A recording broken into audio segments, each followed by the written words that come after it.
प्रश्नावली 8.1। देखिए question number 3, ठीक है ना। दर्शाइए कि यदि एक चतुर्भुज के विकर्ण, किसके विकर्ण, चतुर्भुज के विकर्ण परस्पर समकोण पर समद्विभाजित करें तो वह एक समचतुर्भुज होता है। ठीक है, तो देखिए कैसे सवाल को सिद्ध करेंगे। तो कॉपी में देखें, ये कौन सवाल है, तीसरा। चतुर्भुज बना लेते हैं, क्या बना लेते हैं, चतुर्भुज ए बी सी डी। भैया ये चतुर्भुज है ना। अब कौन चतुर्भुज है ये नहीं स्पष्ट है, ठीक है। लेकिन ये बताया गया है प्रश्न में, देखो, एक चतुर्भुज के विकर्ण परस्पर समकोण पर समद्विभाजित करें। विकर्ण चतुर्भुज है ये, इसके विकर्ण ये हो गए, एक हो गया विकर्ण बी डी, एक विकर्ण क्या हो गया ए सी। ये विकर्ण क्या करते हैं, समकोण पर समद्विभाजित होते हैं। इसका मतलब ये विकर्ण एक दूसरे को कहाँ पर काटते हैं, चलो ओ बिंदु पर काटते हैं, ठीक है। ये विकर्ण दोनों एक दूसरे को ओ बिंदु पर काटते हैं। अब विकर्ण क्या होते हैं, समद्विभाजित होते हैं, अर्थात ये वाला भाग अर्थात ए ओ और सी ओ ये दोनों क्या है, बराबर हैं।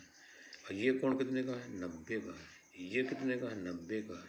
कौन कह रहा है, ये तो प्रश्न कह रहा है ना कि समकोण त्रिभुज के विकर्ण एक दूसरे को समद्विभाजित करते हैं, अर्थात दो बराबर भागों में बांटते हैं, ठीक है। तो देख लेते हैं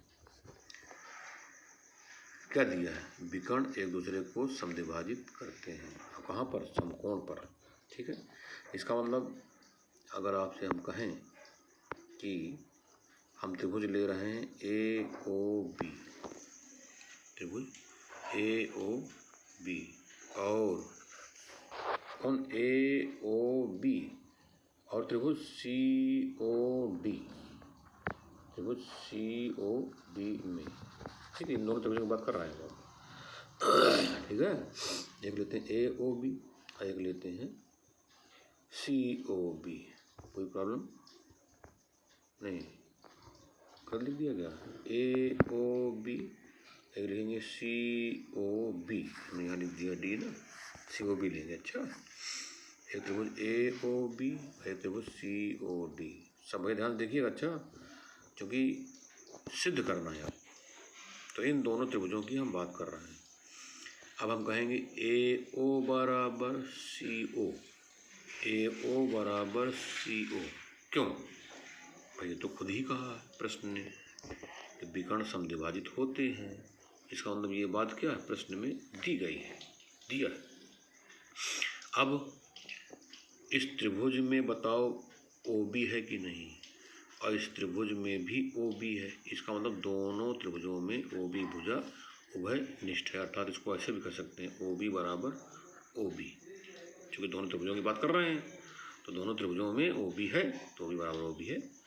फिर लिखेंगे ए ओ बी कोण ए ओ बी, ए ओ बी कोण सी ओ बी, कोण सी ओ बी क्यों बराबर है, क्योंकि दोनों का कोण 90 अंश है ना। ये भी बात क्या है, ये भी तो दिया है प्रश्न में, क्योंकि समकोण पर समद्विभाजित करते हैं। तो अब इसका मतलब क्या होगा कि ये दोनों त्रिभुज क्या हो गए, सर्वांगसम हो गए। त्रिभुज ए ओ बी सर्वांगसम त्रिभुज सी ओ बी, दोनों त्रिभुज क्या हो गए, सर्वांगसम हो गए। अगर सर्वांगसम हो गए तो इसका अर्थ क्या हुआ कि इस त्रिभुज को उठा करके इसके ऊपर रख दो तो क्या हो जाएगा, ढक जाएगा। इसका मतलब क्या स्पष्ट हो गया, इसका मतलब क्या स्पष्ट हुआ कि इसके जो शेष भाग हैं, त्रिभुज के जो शेष भाग हैं, है ना, अर्थात संगत भाग क्या होंगे, बराबर होंगे। इसका मतलब ए बी बराबर क्या हो जाएगा, बी सी या सी बी, ए बी बराबर सी बी, कहे सी पी सी टी, याद है आपको, सी पी सी टी से है ये दोनों त्रिभुज सर्वांगसम, तो इसीलिए इनके संगत भाग बराबर होंगे, अर्थात ए बराबर सी बी। तो आपने क्या निकाल लिया कि ये भुजा इसके बराबर है। बोलो ठीक। अब हम इधर आ जाते हैं। ठीक, कौन त्रिभुज? सी ओ बी। कौन त्रिभुज? त्रिभुज सी ओ बी, सी ओ बी और त्रिभुज सी ओ डी और त्रिभुज सी ओ डी में। और ठीक है, इसमें भी तो वही समस्या है भैया। विकर्ण तो आपका ये भी है, ये भी विकर्ण है। विकर्ण दूसरे क्या करते हैं? समझाइज करते हैं, अर्थात ये वाला विकर्ण नहीं, ये ओ बी ओ डी के क्या होगा? बराबर होगा। ओ बी बराबर ओ डी, ये भी क्या है? दिया है कहेंगे आप। ठीक है, दिया है। फिर सी ओ क्या होगा? अनिष्ट है, अर्थात सी ओ बराबर सी ओ। फिर सी ओ बी, कोण सी ओ बी बराबर कोण सी ओ डी बराबर कोण सी ओ डी। क्यों बराबर? क्योंकि ये भी 90 अंश, ये भी क्या है? दिया है। इसका मतलब दोनों त्रिभुज क्या हो गए? सर्वांगसम हो गए। त्रिभुज सी ओ बी सर्वांगसम त्रिभुज सी ओ डी, ये बात सिद्ध हो गई। तो इसका मतलब अर्थ क्या होगा कि सी बी बराबर सी डी, सी बी बराबर सी डी। कैसे? C B C D. ठीक है, इसी प्रकार हम लिख देते हैं, हम ना करेंगे। इसी प्रकार आपने देखा कि ए बराबर हमने बी सिद्ध कर दिया। अब बी सी बराबर क्या सिद्ध कर दिया? सी डी सिद्ध कर दिया। इसका मतलब सी डी बराबर क्या होगा? डी ए होगा। इसी प्रकार सी डी बराबर डी ए। ठीक है, तो ये समीकरण आपका 1 और ये समीकरण आपका 2 और ये समीकरण 3। ठीक,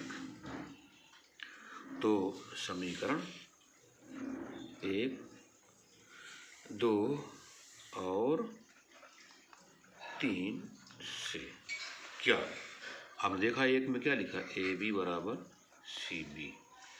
और समीकरण 2 में क्या लिखा है? सी बराबर सी डी, अर्थात सी बराबर सी डी। और समीकरण 3 में क्या लिखा है? सी डी बराबर डी ए। ये लो, सी डी बराबर डी ए। इसका मतलब क्या हो गया कि ये चारों भुजाएं चतुर्भुज की क्या है? बराबर है। ठीक है, तो जब चारों भुजाएं चतुर्भुज की बराबर हैं, ठीक, और विकर्ण समकोण पर समद्विभाजित करते हैं, तो चतुर्भुज कैसा हुआ? ये तो सिद्ध हो गया। अतः चतुर्भुज ए बी सी डी एक क्या है? सम चतुर्भुज है। सम चतुर्भुज है। ठीक, ये बात आपकी सिद्ध हो गई। तब क्वेश्चन नंबर 3 हल हो गया। ठीक है, अब आइए क्वेश्चन नंबर 4 देखते हैं। क्वेश्चन नंबर 4 क्या है? लिखा दर्शाइए कि वर्ग के विकर्ण बराबर होते हैं। क्या दिखाना है? दर्शाइए कि वर्ग के विकर्ण बराबर होते हैं और परस्पर समकोण पर समद्विभाजित करते हैं। देखिए, इसमें कई बातें हैं, वर्ग की बात की गई। तो चौथा सवाल देखिए, वर्ग बना लेते हैं, है ना? ए बी सी डी, ये क्या है? वर्ग है। अच्छा, अगर ये वर्ग है तो इसका मतलब चारों भुजाएं क्या है? बराबर। प्रश्न में ये बात दी है, ए बी बराबर बी सी बराबर सी डी बराबर डी ए। ये बात क्या है? दिया, क्योंकि वर्ग है। वर्ग की चार भुजाएं क्या होती हैं? बराबर होती हैं। और कोण ए बराबर कोण बी बराबर कोण सी बराबर कोण डी कितने अंश के होंगे? 90-90 के होंगे। तो वर्ग की बात की गई है, तो वर्ग में इतने तो मालूम होना चाहिए आप। अब कि वर्ग की चारों भुजाएं बराबर होती हैं और वर्ग का प्रत्येक कोण 90-90 अंश का होता है। ठीक, अब सिद्ध क्या करना है कि विकर्ण बराबर होते हैं। आपको सिद्ध करना है कि ये वाला विकर्ण इस विकर्ण के क्या है? बराबर है। ये बात आपको सिद्ध करनी है। तो इसमें बहुत आसान, देखिए हम बांट लेते हैं, ये वाला त्रिभुज निकाल लेते हैं आपको समझाने के लिए। ए बी सी है ना, ए बी सी निकाल लिए, ए बी सी, और इधर ये भी निकाल लेते हैं बी सी डी। ये ठीक, बी सी डी। आप जानते हो ये कोण 90, ये कोण 90 है ना। इसको लिख देते हैं त्रिभुज ए बी सी और त्रिभुज बी सी डी में, है ना। आप देख रहे हो ए बी बराबर, बोलिए ए बी बराबर किसके होगा भैया? हमको लगता है ए बराबर क्या होगा? सी डी होगा। ए बराबर सी डी का है, ये तो दिया वर्ग है ना, ये वाली भुजा इसके क्या होगी? बराबर होगी। और बी सी बराबर, बी सी भैया बी सी इसमें भी, बी सी इसमें भी है। और फिर कोण ए बी सी, कोण ए बी सी बराबर कोण बी सी डी। क्यों बराबर? क्योंकि 90 अंश है। ठीक है, इसका मतलब दोनों त्रिभुज क्या हो गए? सर्वांगसम। त्रिभुज ए बी सी सर्वांगसम त्रिभुज बी सी डी। अगर दोनों त्रिभुज सर्वांगसम हो गए है ना, तो इनके कौन से भाग? संगत भाग क्या होंगे? बराबर होंगे, अर्थात सी पी सी टी से। इसका मतलब ए सी बराबर बी डी हुआ, है ना, सी पी सी टी। बोलिए आ गया ना, ए सी बराबर बी डी। इसका मतलब देख लीजिए, विकर्ण ए सी और बी डी क्या है? बराबर है। ये बात आपकी सिद्ध हो गई। ठीक है, अब क्या करना कि विकर्ण बराबर तो सिद्ध कर दिया हमने। अब आपको सिद्ध करना है कि परस्पर समकोण पर समद्विभाजित करते हैं। अब आपको सिद्ध करना है भैया कि ये कोण 90 का होगा, ये भी क्या होगा? 90 का होगा, और ये वाला भाग इसके क्या होगा? बराबर होगा। ये बात आपको अब सिद्ध करनी है। ठीक, अब ये कैसे सिद्ध किया जाएगा, ये एक प्रश्न हो गया। बोलो हो गया कि नहीं हो गया? ठीक है, तो अब हम क्या करेंगे देखिए, और अगर ये वर्ग है तो ये भी तो आप कह सकते हैं कि ए बी समांतर सी डी। ये ए बी क्या है? सी डी के समांतर है। और क्या हो सकता है? बी सी समांतर ए डी, ये भी होगा। भाई वर्ग की जो सम्मुख भुजाएं होंगी समांतर भी होंगी। ठीक है, ये भी जानकारी होनी चाहिए। अब हमको सिद्ध करना है कि ये ओ काट है ना, दोनों विकर्ण ओ पर काट रहे हैं, छेद कर रहे हैं। सिद्ध करना है कि सी ओ बराबर ए ओ। और क्या सिद्ध करना है? ए ओ बी कितने अंश का? 90 अंश का। या सी ओ बी कितने अंश का? 90 अंश का। ये बात आपको सिद्ध करनी है। अब आप विचार करें कि इस बात को सिद्ध करने के लिए हमारे पास ये एक आकृति है, और हम अगर कह देंगे सी ओ बी ए ओ बी, ये त्रिभुज ले लें, तो इन दोनों त्रिभुजों में आप देखोगे कि ए बी बराबर क्या है? बी सी का है, क्योंकि वर्ग है। और ये ओ बी क्या है? उभय निष्ठ है। ओ बी क्या है? उभय निष्ठ है। बोलो है कि नहीं? अब कहा जाए क्यों उभय निष्ठ है, तो ये आपको पता होना चाहिए क्यों उभय निष्ठ है ना, क्योंकि दोनों त्रिभुज अगर लेओगे आप अलग अलग, तो ओ बी इसमें भी रहेगा उस त्रिभुज में, ए ओ बी में, और सी ओ बी में, त्रिभुज सी ओ बी में भी ओ बी रहेगा, तो ओ बी उभयनिष्ठ माना जाएगा, है ना। अब आपसे अगर कहा जाए कि अच्छा ये बताओ ये वाली भुजा इसके समांतर है कि नहीं, तो आप कहोगे हाँ है। तो बताओ अच्छा ये वाला कोण इस कोण के बराबर होगा कि नहीं बराबर होगा, तो आप कहोगे हाँ होगा। तो हम कहेंगे क्यों होगा, तो आप कहोगे कि एकांतर कोण है। कैसे कोण है ये? एकांतर कोण। और ये वाला कोण क्या इसके बराबर होगा? हाँ बिल्कुल होगा। काहे होगा? क्योंकि ये भी एकांतर कोण है ना। दो भुजाओं को, समांतर भुजाओं को जब कोई तिरछी रेखा काटती है तो एकांतर कोण क्या होते हैं? बराबर होते हैं। तो अगर इन दोनों त्रिभुजों को लेते हैं तो इन दोनों त्रिभुजों में ये वाला कोण इसके बराबर है, ये वाला कोण इसके बराबर है ना। और ये वाली भुजा किसके बराबर है? इसके बराबर है। बोलो कहे बराबर है? क्योंकि वर्ग की चार भुजाएं क्या होती हैं? बराबर होती हैं। तो बताओ अच्छा ये दोनों त्रिभुज क्या हो गए? सर्वांगसम हो गए कि नहीं सर्वांगसम हो गए? अगर ये सर्वांगसम हो गए तो इससे क्या सिद्ध हुआ? बोलिए, इससे सिद्ध हो गया कि भैया ये वाली भुजा इसके बराबर है। बोलो इतनी बात सिद्ध हो गई कि नहीं सिद्ध हो गई? ठीक है, देखिए यही करते हैं। ए डी समांतर BC है ना, AD समांतर BC। ठीक है, अब कोण CAD क्या कहेंगे, CAD, कोण CAD बराबर कोण CAD, ये वाला कोण किसके बराबर है, इसके बराबर। क्या नाम है इसका, ACB, कोण ACB कहे एकांतर कोण। ठीक है, अब आपने लिखा CAD, अरे CAD को आप ये भी कर सकते हो OAB, नहीं कर सकते क्या, OAD, CAD का हो चाहे OAD का हो। ठीक है, तो यहाँ लिख देते हैं और OAD, क्या लिखा ACB, ACB को हम क्या कहेंगे OCB, और OCB। ठीक है, अब इसी प्रकार लिख देते हैं क्या, इसी प्रकार, क्या इसी प्रकार, तो भैया ये वाला कोण इसके बराबर था। इसी प्रकार ODA, कोण ODA, कोण ODA बराबर कोण, इसका नाम क्या है OBC, बराबर कोण OBC। ठीक है, बराबर कोण OBC, ये हो गया समीकरण 1, ये हो गया समीकरण 2। ठीक, अब इसी में BC बराबर AD, BC बराबर AD है ना, वर्ग की भुजाएं, ठीक है, बराबर होती हैं, ये पहले से पता है आप।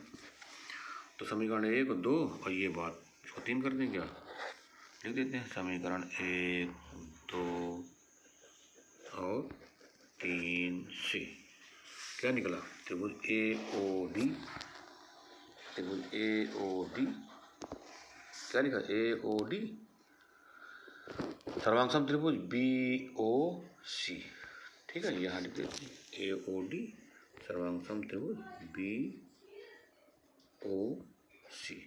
ठीक, इसका मतलब क्या होगा, दोनों त्रिभुज ये सर्वांगसम हो गए। अगर दोनों त्रिभुज सर्वांगसम हो गए तो इससे क्या फायदा मिला भैया, ये OC बराबर क्या हो गया OA हो गया, और OB बराबर क्या हो गया OD हो गया। ये बात तो सिद्ध हो गई, नहीं सिद्ध हो गई, चलिए लिख देते हैं OB बराबर OD और OC बराबर OA, यहाँ लिख देते हैं CPCT।